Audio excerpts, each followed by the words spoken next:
Ngayong araw po na ito, maulan. Pero sabi nga nila, walang ulan-ulan sa farmer. Mag-harvest po tayo ng ating saging tindok.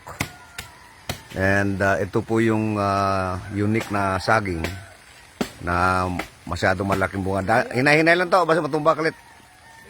Hop, hop, hop, hop, hop. Pugong! Okay. Okay, wow. Grabe. Man, ilapit mo yung kamay mo doon kung gaano kalaki yan. Oh. Wow. Ganyan kalalaki. No? So, ito po yung saging tindok, pinakabilog na. Isa, dalawa, tatlo, apat, diba anom?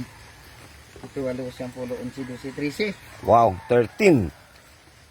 So, ito po yung pinakauna nating harvest ng saging tindok o yung plantain na tinatawag nila. Endemic po to, hindi po to imported.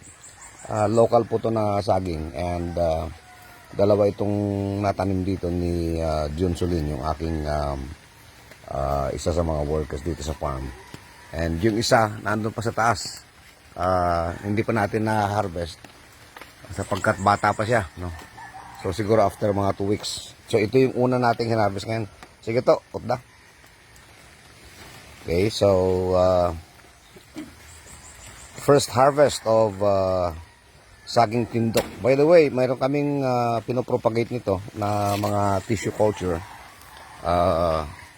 We're expecting about 1,600 young saging tindok. So, salamat saging sa bunga mo. And meron naman siyang anak eh. Ayun oh. Meron siyang anak. Susunod sa kanya. At